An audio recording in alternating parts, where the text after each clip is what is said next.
Namaskar, my dear friends. I'm back again. This is part 2.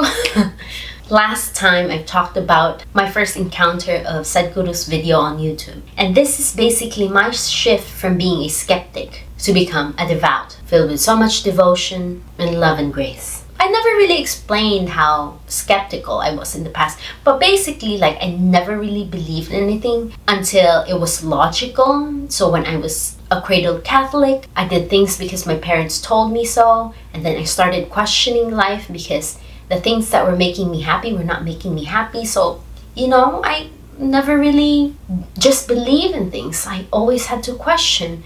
But when the inner longing was activated, that's when I realized I need to find something more to this life than just my 9 to 5. I need to find more to this life than just my 9 to 5 job. But anyway, let's go back. So when I first saw Sadhguru's video, his Google Talk, then I started watching every video he had. It was so intriguing. It was so captivating. He was so logical. And that was my start. That was the start of him pulling me into him.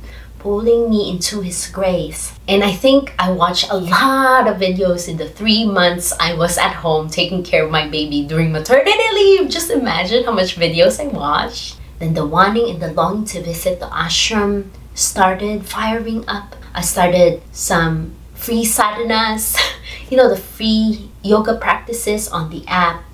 Isha Kriya started me. Then I first attended my very first program, which was Buddha Shoot. And then I wanted to go on sacred walks. I really wanted to go to Varanasi or Kashi, but then I resorted to go to Kailash first. Go.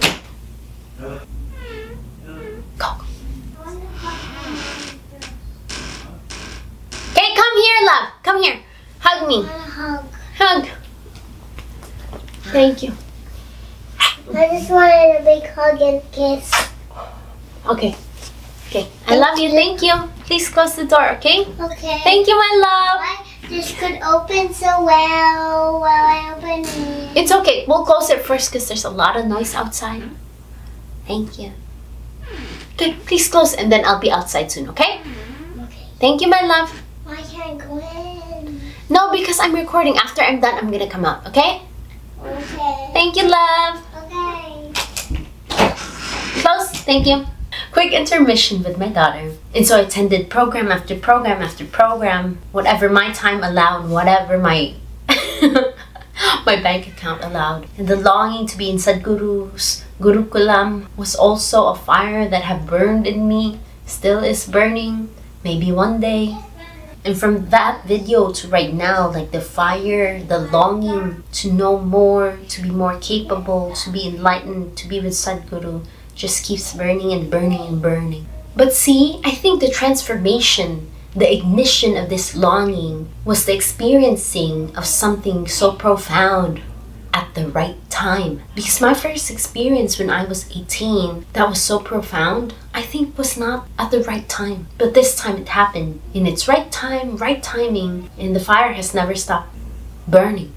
And right now, I feel like it's not faith, but more so devotion, because for me, devotion is just a sense of gratitude that I am able to experience something so profound at the right time. Without Sadhguru, I wouldn't be able to appreciate what this is right now. Sadhguru has opened the door and showed me what life is really about. And not to mention the creation of Linga Bhairavi Devi. I will forever be grateful to Devi too. She was the one who pulled me out of the rut. A very, very deep rut. A very, very deep well. She came into my life when I was so heartbroken. And what had happened was that I just gave her all my pain, all that I couldn't understand, all the challenges and struggles, everything that was within me that was wrong. I just gave it to her, offered it to her. And in return, she gave me so much immense love. Not the type of love that would spoil you. Not the love that's what we could think of, the wants, the physical, material things. No, not like that at all. But love that soothes the soul. And it's just so easier to live life with Devi around. And it's interesting because my daughter, she starts talking to Devi because she have had questions about my puja space, my altar. She asks who Sadhguru is, who Adiyogi is, who Devi is, and who Dhyanalinga is for I have the yantra, the gudi, and Sadhguru's picture with Adiyogi. So she kind of asked like what these are. She's most intrigued by Devi. And I think one day she asked me what Devi does, and I said, oh, Devi will give you everything, love, like everything. And I think I didn't even want to explain to her what everything meant because I wouldn't know how to explain it. So I just allowed it to happen, and from time to time, my daughter goes to my puja space and talks to Devi. And one time, which was so wonderful to see, my daughter was about to have a trauma because she wanted something and I didn't want to give it to her. You know, it's a means to discipline. And usually she would throw a fit, cry, or throw a tantrum for her to get what she wants. But that time she stopped. She didn't start her tantrum. She went to my puja space and she basically was talking to Devi. She was telling Devi how upset she was. And I think after just a moment of telling Devi how upset she was, she came out the room and she was fine. It was just so interesting to see that I think at that moment, that very short moment, she was soothed inside. She was at peace inside, that she was ready to go out and play. And yes, you guys, there's just a lot of miracles happening in my life. It's not like world-breaking miracles, but little things that you notice that are so sweet and full of grace. It's just wonderful to experience. And for that, I will always be forever grateful to our Sadhguru, to Sadhguru, to Sadhguru. For without him, I wouldn't have been able to realize the profundity of this life. I wouldn't have been able to realize God. Namaskaram.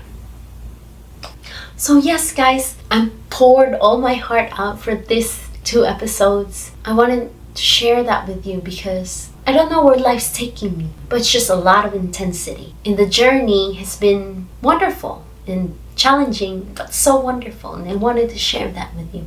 So yes, I hope you guys have some things to share too. Any wonderful experiences that's full of grace and so beautiful. I would love to hear them, okay? So until next time, you guys, bye. Mwah.